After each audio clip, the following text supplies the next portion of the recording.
and welcome back to the Hitting the Turnbuckle podcast. This is the AEW Double or Nothing review show. And of course, it wouldn't be a review show and it wouldn't be AEW without my quarter of the trios that we have on the show and our AEW guru, our Dynamite man, DMD. Good afternoon, my friend. How are you? Afternoon, mate. Yeah, really good. Really good. Good. Right. Let's get straight down to it. Double or Nothing was last night or this morning, if it was me or you when we was watching it. So the buy-in was Hardys and Hook against Ethan Page and Co. If the Hardys and that won, they would get Ethan Page's contract. Good opener. A fairly good opener for me. Some nice spots. Little bit. I don't know if Jeff got injured, but looks like something he may have tweaked his knee. It kind of hampered him doing the whisper in the wind when he fell off the ropes. Yeah, I was a little bit worried at that point of the match. End of the match saw Ethan tape out to Red Rum from Hook, but I think it was just a solid way to open up the show. The Hardys would give again a kind of a lackluster crowd until the end, really. Yeah, I was going to mention the crowd. Yeah. Obviously the Hardys coming out obviously gets a good pop, but a generally decent start before the show. Do you think? Yeah, it was fine. I'm a little bit concerned about Jeff Hardy in general. I don't know if all the years and the bumps are kind of taking the toll on him now. He just didn't look very comfortable at all in his movements, even prior to that happening. Yeah. I know they talked about one last run in the past when they kind of went to AEW to capture the tag titles, and maybe that's still the plan. But I don't think he's got too long left, unfortunately, going off last night. But as you say, decent enough match, got the crowd pumped, got him started. The Hardy music will always do that when that comes on over the sound system. A decent opening to the pay-per-view before it went on, or the buy-in before it went on air.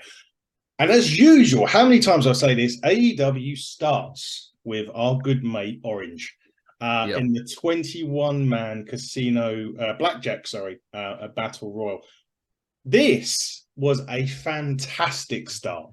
I'm glad you've said that, because I'm generally battle royals. I'm not the biggest fan. I've always loved the Royal Rumble, but battle royals, so often they seem, like you just get cheap eliminations, and this was great. So whoever kind of the producers who put this match together and collaborated on it, this was probably the best battle royal I've seen for a long time. I'm glad you enjoyed it as well. I thought it was great. The only thing that baffled me a little bit was you had to get in the ring before you start. And obviously there was a couple that was waiting out. I think it was Swerve was one of them, just waiting and Page. That was the only thing that threw me a bit, but it doesn't really matter. I mean, it was chaos, as you would expect from a battle royal. But it was a really, really good opening for me. I thoroughly enjoyed it. The surprising thing for me was Orange retaining. I said to you yesterday, I think Orange's luck is going to run out, and I predicted Jay White to play with it, and he was close. But the ending came. I think it was Swerve and Orange that was left. They were battling on the outside. There was loads of eliminations. We could go through them, or we'd be here all day. I did like the ending just because it was they're obviously fighting on the ring apron, and Orange hits the move. And he does that little kick to the ropes to knock Swerve off to win it, which was the one of his little tap kicks that he does. I thought was fantastic. But a really, really good opening. And now it would be interesting to see. You could look at those, quite a few of them in there, and see now you could pick out a few feuds. Ricky Starks eliminated, I think, both Juice and Jay White. And then they attacked him again. And then afterwards, he had an interview a bit later on. And who come to his aid? FTR. We'll talk about that in a minute. But so really fun opening, crazy battle royal. And I was just a bit surprised, but he survived again.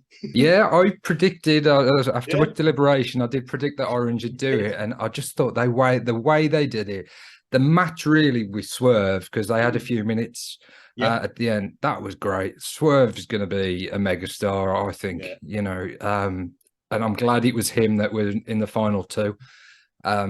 But again, Cassidy just finds new ways to entertain or to win matches or to survive. And the longer this goes on, the more I'm enjoying it. To be honest, Cassidy's run. I think you feel a bit like that, don't you? Yeah, I said to you I think I said on the review, the predictions, that I wasn't necessarily a fan of it. I felt we was a bit too comedic, at the start. Yeah. But I'm growing to love it because I think they're just giving him the opportunity as well. And that's the thing. Like, Tony Khan obviously trusts him, to do what he does. And now and also because you're getting to see that serious side of it, that he can wrestle when he needs to wrestle. He's not just a hands in the pockets type of job, and he tries to be super cool and all of that stuff. So he does get a good opportunity. And he's now, if you include the 21, he's now something like 44-0 in title defense. Yeah, cumulatively. I think Swerve is going to probably be the feud maybe going out of this. Yeah, I'd like that. And I think because of such a good job Cassidy's done at elevating the title, like you said on the review show, whoever beats him, that's going to be a really big deal now. Yeah. He's brought prestige to that title. Yeah. I mean, Pac was a good champion to begin with, but Orange Cassidy with this longer run and weekly defensives has just built it up to, as I say, more important to me than the TNT title at the minute. Yeah, I agree. Yeah. So, Swerve could be. I'd love to see that. I'd love to see a program with Swerve and Orange, definitely. Yeah, let's have a look at, Wednesday. Well, I suppose we'll start to see the fallout. Maybe as we move into Collision, we'll know a bit more. But it was a good start. The second match for me, I have to say before I start, I had high hopes. Jericho and Adam Cole. I have to talk about this. Sorry, yeah. This one was a real letdown for me. Jericho and Adam Cole. Obviously they had Sabu come out. They basically just cleared everyone out near enough straight away, which I didn't have a problem with. Sabu done one of the worst table dives I've ever seen in my life, but he was wearing a suit, for Christ's sake, so perhaps he should have come out wearing his usual attire. So they cleared the ring. I just felt the match was, when we're saying about we have to be careful with Adam Cole, and I think it was just too safe. Like, I expected more from an unsanctioned match. And obviously we had Britt Baker come in, we had Saraya come in, and we'll talk about that, what's following on in a minute.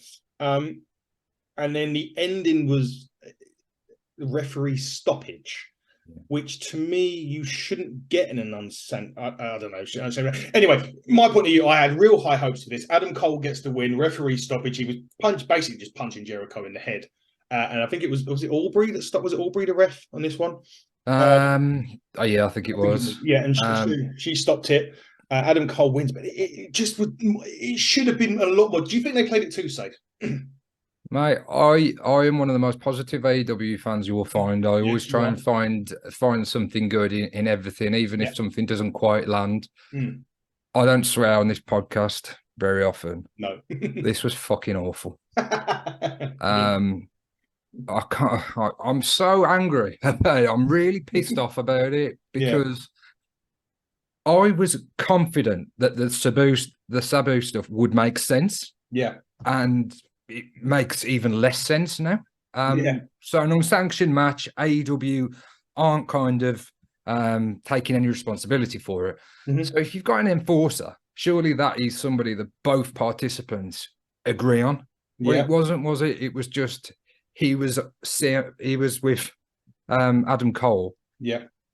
He didn't enforce anything. No. He just did a few spots at the start and then they all disappeared. Yeah. The finish for me is unforgivable. How can you have a match where it's unsanctioned and AEW, as I say, they aren't going to take responsibility to it. It's on the wrestlers. How can an AEW official then stop the match when it blew my mind, this did. And it made me so angry because as much positive stuff as they do and as much good stuff was on this card, it's the stuff like that people will cling on to and kind of criticise. So it upset me. And as you say, in terms of playing it safe, why on earth are they booking Adam Cole in an unsanctioned match anyway when he's come back from a concussion?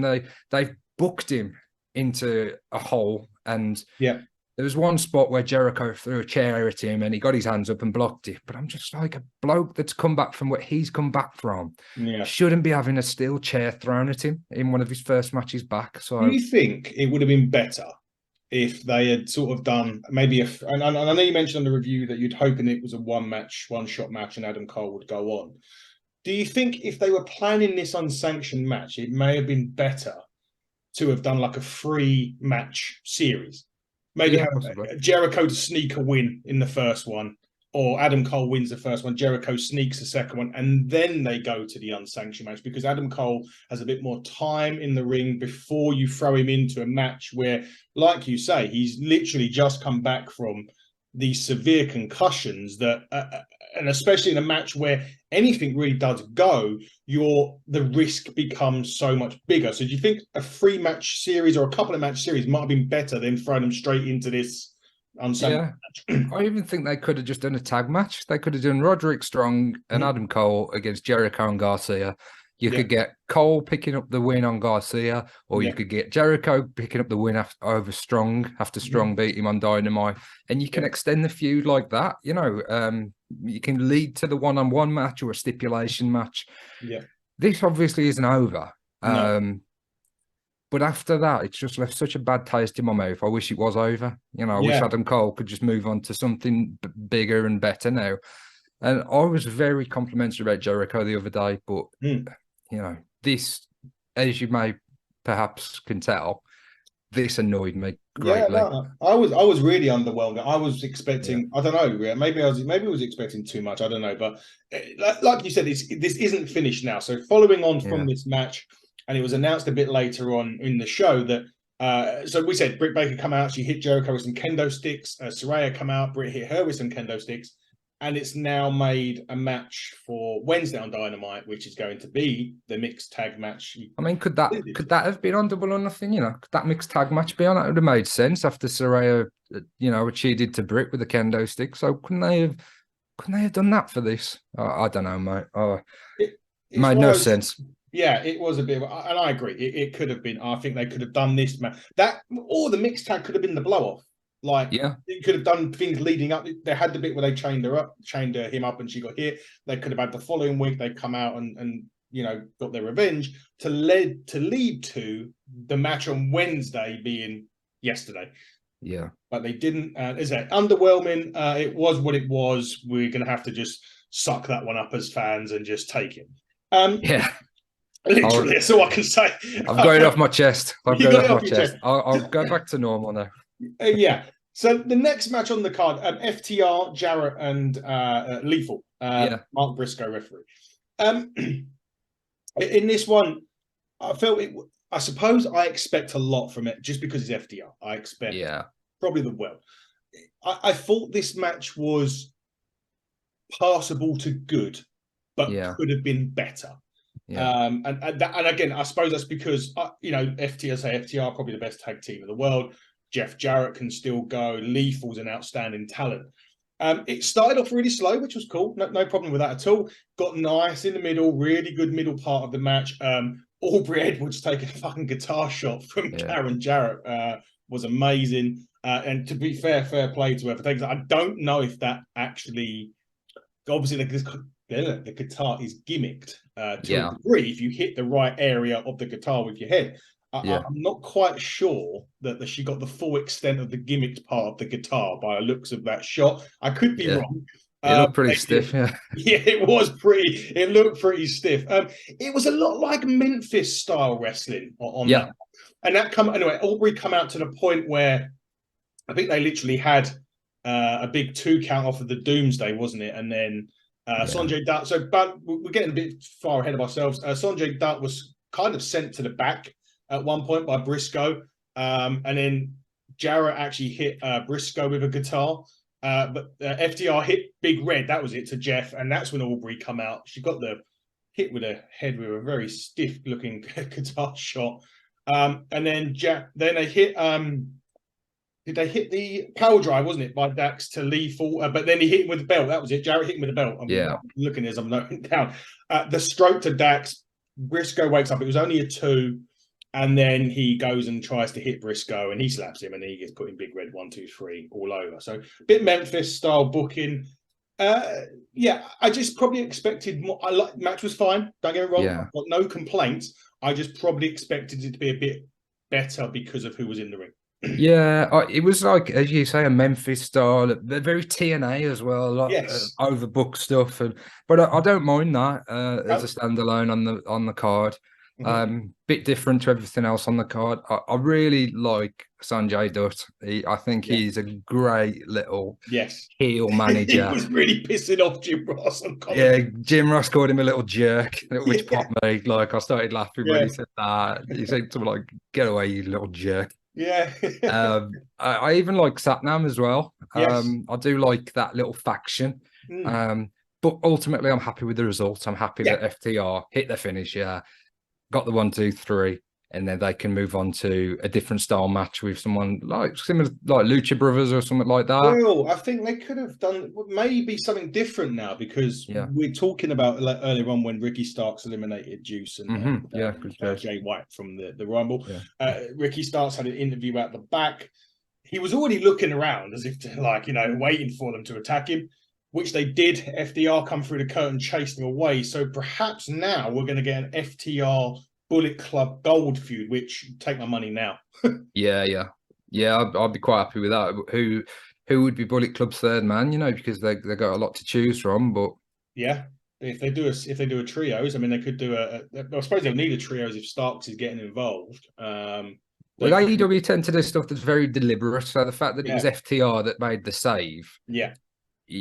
usually means that that's going to lead on to a match or that's going to lead on to some kind of angle. So Yeah. Maybe it's a 6-man next.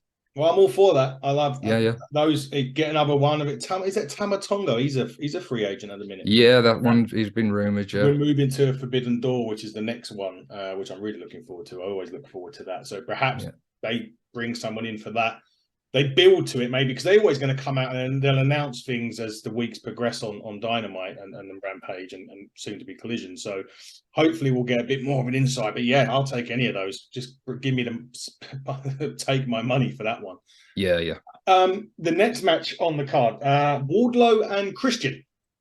Ladders match for the TNT Championship. Again, slow start. Wardlow constantly using the strength throughout this. Christian trying to find sometimes a sneaky way to win it, but he tries to do lots of quite big spots considering Christian. We know about the injury. There was a table spot with Luchasaurus where Wardlow done a swanton bomb. It looked like he got more of the second table than he did Luchasaurus. And then they done the bit I thought was hilarious. Not hilarious, but really well done because it was a really old school thing to do.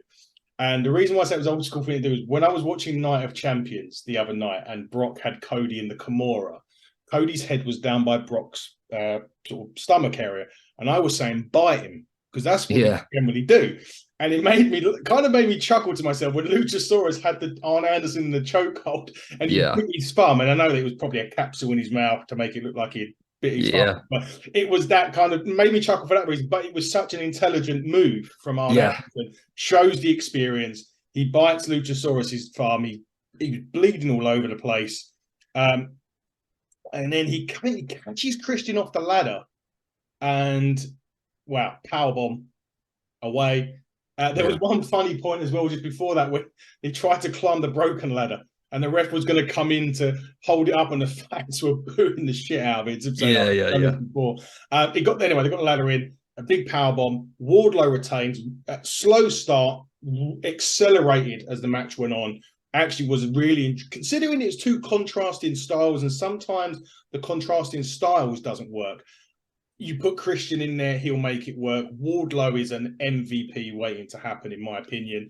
The match was better than what I was thinking it was going to be. Wardlow retains, which is good because it gives that TNT title a little bit of prestige now. Someone's holding on to it for more than a week. Yeah, and this match kind of pleasantly surprised me. It was better than I expected. I was hopeful that it would, but I was apprehensive, as you say, because of the different styles and what happened with the TNT title as well. I think that's played into it, a little PTSD, thinking that they're just going to hot potato the title again. Yeah. We talk in wrestling, or wrestlers talk about telling stories. And when I was younger, that didn't always make sense to me. I was trying to pick up, well, what's the story? I think they've done such a good job with Wardlow of putting on with him and his story of learning and listening to Arn and taking advice and having him there at ringside to watch his back and just becoming a stronger, more dominant champion, a more intelligent wrestler and a more intelligent performer. So I've loved what they've done with Wardlow. Made total sense for him to keep the title. This was good. This was good. I was really pleased with this. Yeah, and I think it's obviously we're banking on a Wardlow Luchasaurus feud. Yeah, somewhere down the line, probably will continue on this weekend. The funny chant on that one was turtleneck. Well, Christian's definitely playing up to that, isn't he? I think he did it once, and then there was mutterings about Christian wearing a turtleneck, so he's just massively played into it, and that's become his ring gear now. So that's quite funny as well. It is, and that's a nice bit of comedic value to it. But match exceeded expectations for me. Really good. Okay, so the next match, and again, was a little bit. We talked about this on the preview show with our good friends at Honor the Elite. Yeah, we said that is Jamie Hayter cleared or cleared enough to drop the title because she needs maybe 6 weeks to rehab, whether she needs surgery or needs to rehab the shoulder injury, or are they just going to scratch the match entirely? Yeah, they didn't scratch the match. Jamie Hayter was involved in the women's championship.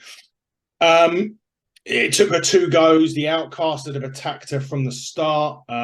Britt Baker did run out here. They done a little ref bump as well. They kept on doing the turnbuckle pads. She'd come out to take care of Soho. She tried for the Haterade. She uses the bad shoulder, got a 2. Storm sends her into the exposed turnbuckle, hits Storm 0 and wins fairly quickly. Yeah. That shows me that she wasn't ready to, they had to take the title off of her.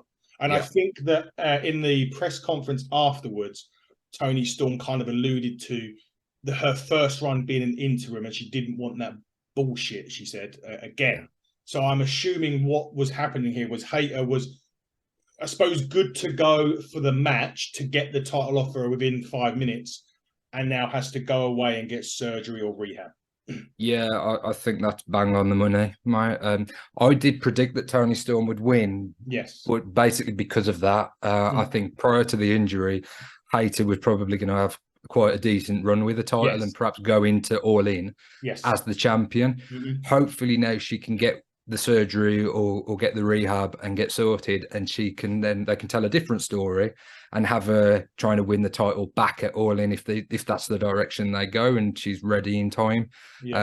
We didn't have all the other the Thunder Rosa stuff that I talked about, but I think they did about as well as they could given the situation. I don't think Jamie Hayter should have been in the ring, but fair play to her. She's kind of took one for the team, and she's helped the women's division now move on with a new champion while she's out. Yeah, and I think she wanted. I suppose part of her wanted to do that because of the whole Thunder Rosa situation. She didn't want to just relinquish the title or having to put it on Toni again as an interim champion. She was like, look, 5 minutes, let's get it done. Let me put her over so that at least it is a legitimate reign of championship, a legitimate title reign, so to speak. I would say it's exactly that. Obviously, we've got no inside information, but it seemed that she was just doing the professional thing for the good of the division, to help Toni Storm as well, who, as you say, she had that interim run and it was a little bit, I don't know, it wasn't quite what it should have been. And then the situation with Thunder Rosa got worse because she was out for longer than anticipated. Yeah. So they haven't got to go through that. There's a little bit of it's a bit awkward as well because Britt Baker was the one who was very vocal about that, and she's obviously very close with Jamie Hayter in real life as well as in the story. So I've kind of got respect for Jamie Hayter that she did this, and I hope that she's back soon. Let's hope that the match didn't re-aggravate or make the injury that she had worse. Hopefully it was a safe way of getting it done. My fantasy booking for this one, and I know you sort of mentioned Thunder Rosa, I had a feeling, just come into my head, you mentioned Britt. Is it feasible that Britt wins the title before All In and Jamie Hayter goes against Britt Baker All In for the title. Yeah, I mean, that would be a great match. And it's kind of what we've anticipated for a while. And they've teased it a few times and they fell out a few times. Yeah. They could certainly now move Britt into the title picture.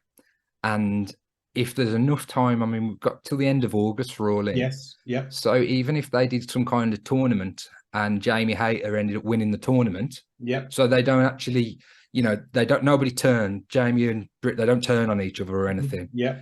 It's just happenstance and they end up in this one-on-one title match at All In. I think that would be great as well. I'm hearing that Gary said this yesterday about Saraya and Jamie. Possibly. Would you need the title in that match? I'm not sure, but Britt and Jamie would be the better match for me. My only concern, not necessarily with any match with Saraya in it, but she's going to need to have some more. I know she's got a match Wednesday, which is a tag match, which is kind of safe, and that's good. Yeah, you have to take care of these talents when they've retired and come back, or when they've had a serious injuries and they've come back. You do have to take care of them. So you do have to credit Tony Khan for trying to take care of his talents the best way that he can. I just think that if you're going Saraya at Wembley, if she's going to have a match, the crowd is going to expect so much. She's going to need to get a good few matches in. We know that there's a stomach issue that she has after the matches where her stomach sort of pops or blows up a little bit. Yeah. So again, you have to take that into consideration. But I think she's going to need a good few matches before All In if they're going to have a big time match. And so maybe, they could have put, they could do a complete switch and have, they kick Saraya out, the Outcast, and bring in Jamie Hayter, and then have Saraya. I'm trying to work this out now. Saraya and Britt versus Hayter and Stool or something along those. I don't know, but they do have to take care of her during this, and I think need a few matches before she would have that big one-on-one blow off at All In. Yeah, it's striking that right balance, isn't it? Because we want to see Saraya for years to come in AEW, and we want to see, because she is a mega star, in the division. But we don't. And Zach, when we spoke to her brother, he was very much of the same opinion. That it's got to be a steady thing. She won't be wrestling every week and taking those risks. I like the Outcasts, and I like what they've done with the three of them. So there's definitely some 6-person matches that will be on the horizon. Because we now know that a sneaky fucker had his visa before he come on and spoke to us. Yeah. He now going to be a part of All In with Saraya. Do they then say, I don't know, Adam Cole, Britt Baker, and Jamie Hayter versus Zach Zodiac, Saraya, and Tony Storm? Yeah, I'd be down for that. And apparently, I don't know if Zach said that, he didn't tell us, but I saw it in the dirt sheet somewhere that Tony Khan had guaranteed him at least a dark match. Yes. Or a trial. So I had said that on an interview, so that is potentially, again, which is feeding nicely into... And I know when we've talked to other stars, and we've talked to Millie McKenzie, and she said, look, the fans are going to want to see the AEW talent. And, it'd be great if some British stars can get on. Yeah. But Zach Zodiac, his story, and maybe we're a little bit biased because we speak to him and we've had him on the show, and he loves wrestling as much as he does. Yeah. But you don't have to do much into it. That story tells itself. All the times he was rejected by the WWE, his sister's success. Now he's there for her and hit her corner, but he still hasn't got that big contract or that big break. Yeah, man, that'd be some awesome stuff if it led to him and his sister teaming at Wembley. That'd be incredible. That'd be incredible. The AEW fan base would 100% get behind that. Absolutely. And look, at the end of the day, we wish Zach well. We know he's going crazy. I mean, he's here, there, and everywhere. Yes. If there's anyone more ever deserving, and again, you can say that we're biased because he was good enough to come on the show for us. He was good enough to talk to us about his story. But when you listen to a story like that, and you think, if there's anyone that deserves the opportunity, just on the story alone, regardless of the personal stuff, because he said there was personal stuff. There's lots of stuff that's gone on. Yeah. Even outside of his, which we don't talk about because it's not our business. Yeah. But for the story that he's told wrestling-wise, yeah, it deserves that fairy tale ending of that contract, doesn't it? Absolutely, man. Absolutely. And I've never spoke to anybody. I thought we loved wrestling, but that guy, man, he just bleeds. Yeah. Literally. Yeah, man. So if they can incorporate him into this storyline and do something at Wembley, that'd be awesome, man. Yeah, it would be. Let's move on. House of Black. We didn't know whether this was a bloody buy-in match, if it was a pay-per-view match. Yeah. It was the pay-per-view. Open challenge, which we already kind of knew was going to be answered by the Acclaim because they'd already put it out there. We wondered whether Max Caster was going to bring something up on his rap. He didn't disappoint. And boy, did he not disappoint, saying that Buddy Matthews was being cucked by Dominic, a boy named Dominic. How they kept their straight faces. I think Brody King mouthed something to him. And he was standing there all big, and Buddy Matthews is now a fridge, of a guy. But I mean, they didn't show the Malachi Black one when he mentioned about his pain. He was off of that, but then they done Brody Lee about being someone off of RuPaul's Drag Race. Yeah, it's about Malachi Black, and then they hit Buddy with the line that we was all waiting for. We just didn't know how he was going to incorporate it. Yeah, Jesus, did he deliver? It was like a longer rap, wasn't it? It was like a 2-verser. Yeah, it was. We normally get only one verse from Caster, but he gave us a 2. Yeah. Great. This match, I like this. And the reason why I liked it was really old school style. They cut off the ring for Bowens for so much of this match that he was literally. It was an old school tag team style match. It was building towards what our friends Beers and Beatdowns have said from attacking. It was building towards a hot tag, telling the story of that hot tag. After a long, it seemed like 10, 15 minutes of beating down the Bowens, he eventually got a tag. They done things where they was knocking him off the apron, and there was no additional rules either, because they said they didn't want any rules and additional dealer's choice or whatever it was rules that they can announce that they want something else. The Acclaim didn't want it. And then, anyway, it was a long drawn-out match before Bowens got the hot tag. They managed to get the hot tag. I think it was the Daddy Arse at the time. This was where the crowd started perking up a little bit, I would say. Mm-hmm. It had been quite dead for the majority of this. Once he hit the tag, bang, he got Daddy Arse in. He hits a famouser, two famouses even, and then he turns around into Black Mass. And it's game over. 1, 2, 3. The House of Black win. Really good old school storytelling in this. Loved it. From my point, I'm an old fashioned. I love that build up towards the tag and stuff like that. Yeah. Glad that Julia Hart didn't get involved because she didn't need to. Glad that Billy Gunn took the pin because it keeps the other two strong, which is great. And also great that the House of Black won, because I don't want anyone taking that titles off them anytime soon. Yeah, you alluded to a lot of positives from this. Billy taking the pin was the right thing, and that's what's great about AEW and the way they use their veterans to elevate younger talent and get that younger talent over. They do a very, very good job of that. Did this match need to be on the show? Now, I am disappointed when the trios titles aren't kind of considered, or they're a bit of an afterthought. But they seem to just put it on for the sake of having a match. Yeah. I wish they could have done it like a number one contenders match on Dynamite or something, and then the winners faced House of Black at the pay-per-view. Just a little element of a reason as to why it's on the card. True, agreed. And also the house rules. I mean, this is a new thing, and they're trying to get these differences over. Yeah. They didn't really do anything with a 20 count. No. There was a spot with a rope break, I think, and they said no. But by not having a special stipulation this early into the new stipulations, it does kind of belittle it a bit. Yeah. So I think they could have just implemented something there. Yeah. But just watching the match, as you say, it was great. There's some fantastic wrestlers in the match. Oh yeah. I absolutely love the House of Black. Yeah. I look forward to seeing them week in, week out. So as much as I question whether this really needed to be on the pay-per-view, in other respects, I'm glad it was. We're never happy, are we? No, we can never be too happy, can we? That would be too bad if we was too happy. We have nothing to talk about. Well, exactly that. I think that, as you say, the collision split will help these talents that we want to see every week be on every week.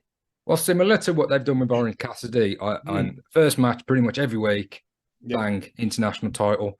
I would love them to carve some of that on Collision with House of Black when, you know, every week on the air or something, bang, it's House of Black time, trios match, and just showcase what they can do. They can do so many cool finishes as well with the three of them. And the fact that the rope breaks is a thing. We can sort something like they did last week where all three of them have got submission on. I love the choke that Brody does when he chokes them over the rope and he just drops them. So I'm glad that they are the champions, that they're featured more, and hoping that continues and we see more and more of them when the new show starts. Definitely. I wholeheartedly agree. I could see him as singles or as tag, just put them on the bloody card and let them. Now, the next match. Oh, boy. TBS Championship. Jade Cargill against Taya Valkyrie. Taya can use the road to Valhalla this time. I don't know if this was any better than their last match, to be quite honest with you. Maybe these are just two people that just doesn't matter how good they are, it just doesn't work. Maybe that is what it is. I don't know. It was a back and forth, don't get me wrong. Like, you know, there was a back and forth bit. There was a couple of bits and pieces there. Having said that, and having said I don't think these two work, I still think it was Jade's probably one of her best matches that she's done so far in her young. She's only been doing this a couple of years now. So do you think it was her best match? I just don't think them two work as opponents. The end of the match, Jade Carter, she kicks out of Road to Valhalla literally with the last second. And then Pump kicks her, hits Jaded out, 60-0. And then they get on the mic. And when Mark Sterling was on that mic, I remembered the conversation that we had yesterday when everyone was talking about Statlander. And you were saying it, Gary was hoping for it. And it delivered. They said, we'll take on anywhere, anyone, any place, anytime. Bang. Statlander comes out. Now, the thing that surprised me with that was they went straight into a match. I thought it was going to be Statlander's just going to come out and it's going to be same. Straight into a match. Statlander gets the win. She is now the TBS champion, ending Jade Cargill's God knows how long run. Surprising end to the match, but Statlander has always been, in my opinion, the money one out of a lot of the women that they've had on there. It is now her time. Oh yeah, I love this, and we kind of predicted it. We didn't know it was going to go down. They set it up nicely because on Rampage a couple of weeks ago, Jade did the same thing where Sterling come on the mic after the match and she faced somebody else. I think it was when Taya came out again. Was it a few weeks ago when they set this match up? I didn't love this match, as you say. I don't think. There's just something missing, but I liked the little German suplex. You know, when Taya slid under the bottom rope and did the German, I thought that was really a good spot. And there were bits like that. I think Statlander is absolutely the right person to dethrone Jade. Jade had already had a match, and a fairly long match as well, so it doesn't really weaken her, even though the streak's over. But that can be a noose around the neck at times, you know, in terms of when you've just got a wrestler that just can't lose. So hopefully they can do bigger and better things with Jade. And when she's in these bigger, high-profile matches, we know that she's been pinned now, so we don't automatically think, Jade wins. Which is every prediction we've ever done or spoke about in an AEW pay-per-view, you just say Jade. So now that you know, literally you don't change things, you know, and I hope Chris Statlander can stay fit, and I'd love to see a rematch. Me too. I hear that Jade's taking some time off now. Okay, might be a good time. Rest her up, you know, give her a bit of time off, rest the little nagging little bits you're going to get. And then AEW do that, don't they? They cycle talent out and they give them a break, and then when they come back, it's like a big return again, and it's exciting and they're fresh. And they might have, you know, changed their gear or something. You know, they've just made themselves new in some aspect. And then when she does return, it will be a big moment for AEW. It will be, and it'll be good. And as I say, it's good to get a bit of time off. So we were talking yesterday. We wasn't sure what was going to main event Double or Nothing.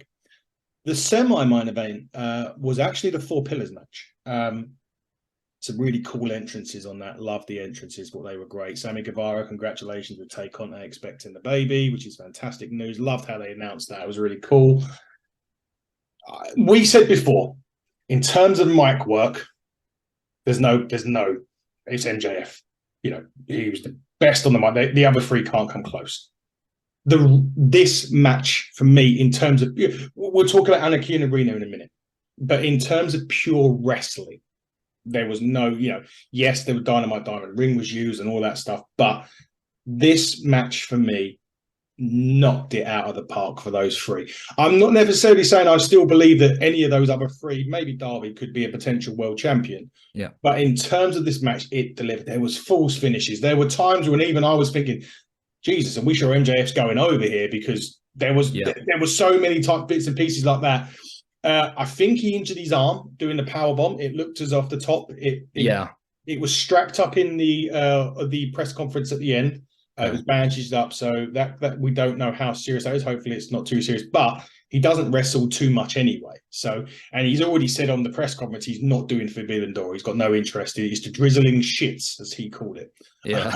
So he's clearly not doing that pay-per-view, which may or may not be all fine. I mean, I suppose he didn't do it last year, so there's no. Anyway, MJF does get the win with the headlock takeover. It was as on Darby, like he did before.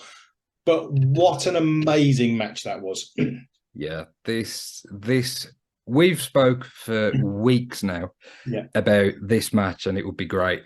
But it again exceeded my expectations. And what I loved about this, it's kind of raised the bar for this style of match, because historically, when you get a fatal four-way, you generally get pairings, and two guys are kind of out the ring for a while, and they're down, and then they incorporated all four of them into so many spots, whether it was the finishers or the finishers of their mentors or the submissions, the pinfall attempts, some of those pinfalls and near falls were just exceptional. So I thought this match was fantastic. It did exactly what it needed to do.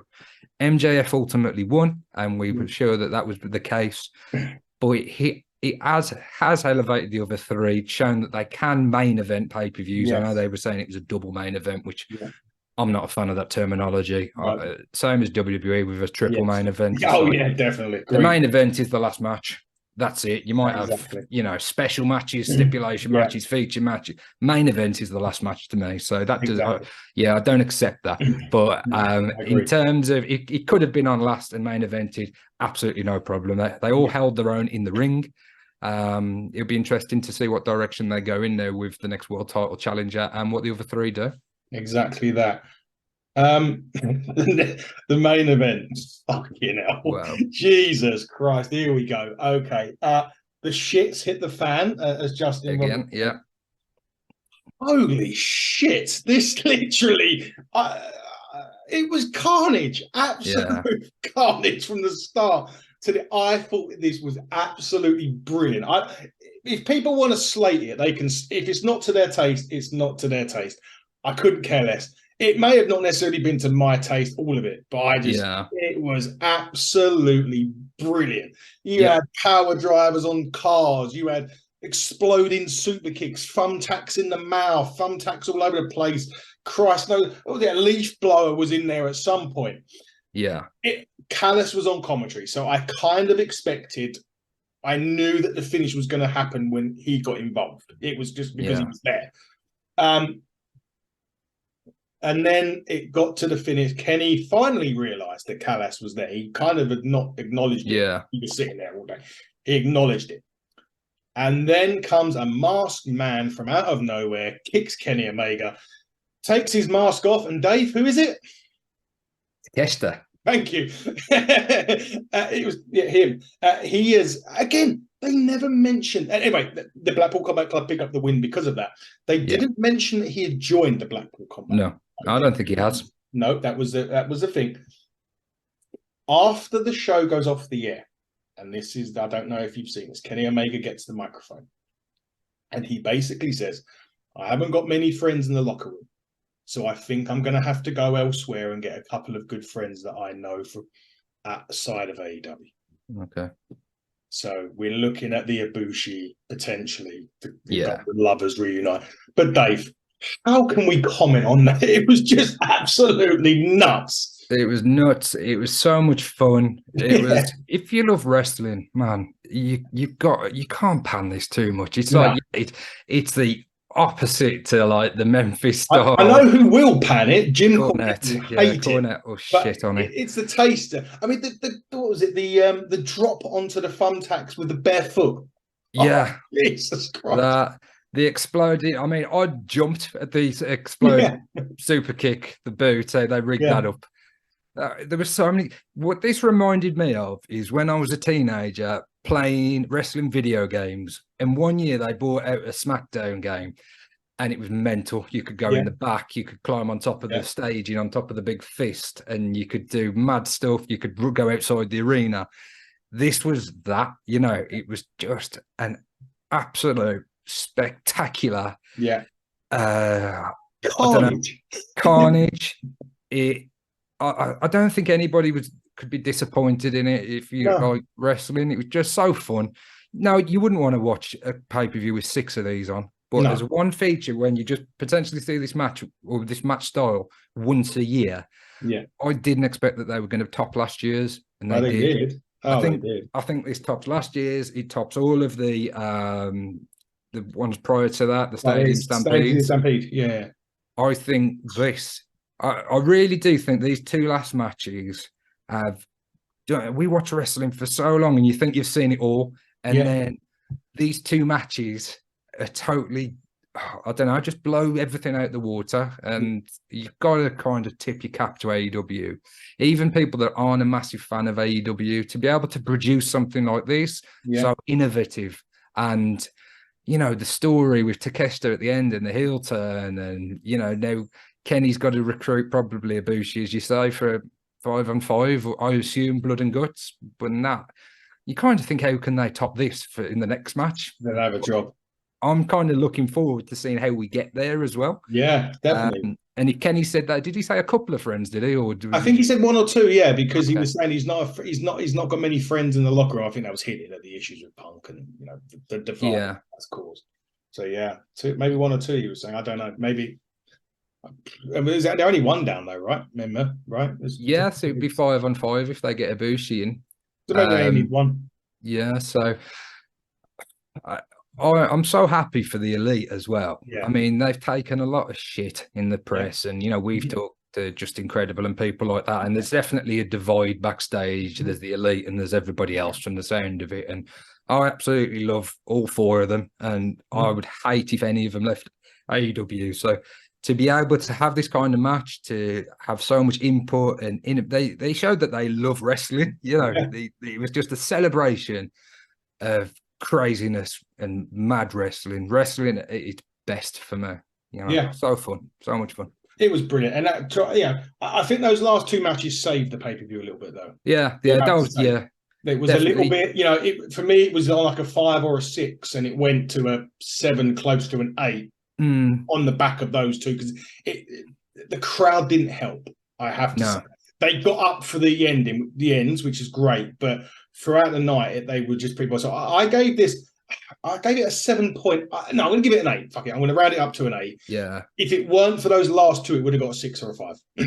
Yeah, I think it was the Taya and Jade match. I was just looking at the audience, and I was like, come on, man. I mean, we're UK fans, so we set the bar, when it comes to fandom, whether that's football or wrestling, All In is going to be crazy. And regardless of what matches are on the card, the crowd are going to be shit hot all night long, and it's going to be great. So I was disappointed in Las Vegas, to be honest, in the crowd. I thought the opener was fantastic, the Battle Royal. Yeah. I thought the Chris Statlander stuff was great. I enjoyed the ladder match. I really enjoyed the last 2 matches. So overall, I'm happy. It's probably AEW's weakest offering for a while as a pay-per-view, as an overall show. I'm a kind of 8.5 out of 10 for this. So I agree with you. But those last two matches, I'll go back and watch those two again, definitely, because they were just mental. They were absolutely mental. They were crazy. Even going back to the Fatal 4-Way where they did the Spanish fly to the outside off the top rope and he took the other two guys out. I just loved all of the way they incorporated all four of them into the different spots. It was great. Yeah, it was great. Before we go, everybody that watches this show that goes out, it'll probably be out in about an hour or so. Keep your eyes on our social feed in about a couple of hours' time, because we are about to announce probably the biggest guest in terms of relevancy, in terms of where this guest is at the moment in time in wrestling. It's a start of probably a few guests that we've got coming up, but this is going to be probably one of the most exciting ones that we can announce. So keep your eyes on that in the next few hours. Also, Charles Crowley, British UK independent superstar, is coming to Buckle Up in July. That has been announced while we've been on air as well. So if you haven't got your tickets, why not? And if just go and get them. We're looking forward to that. But yeah, keep your eyes peeled on socials in the next few hours for our big guest announcement, which will be very good. And Dave will certainly agree because you know who it is. Yeah, I'm keeping very quiet. I'm not great at keeping secrets, so I'm not speaking to anybody. Yeah. I'm not saying anything. I'm not hinting at anything. I'm just really excited at the guests we're having on, and I think everybody, as you say, watches this show won't want to miss that one. Exactly that, guys. Dave, it's been an absolute pleasure talking some AEW with you as usual. Thanks, man. You are back with me Wednesday, and me and Andy with Nick Hausman first. That's right, yeah. Nick Hausman. And then Yestin Reese on the Thursday. Yeah. Obviously, we'll cover off AEW's Dynamite on Thursday as well, like we normally do. But thank you for your time today, my friend. It's always good to catch up with you. Thanks for having me, man. Always a pleasure, my friend. Guys, this has been the AEW Double or Nothing review. I have been your host, Adam Cousins, with my AEW guru, my Dynamite man, Dave, DMD. We will see you again next week. See you later, guys.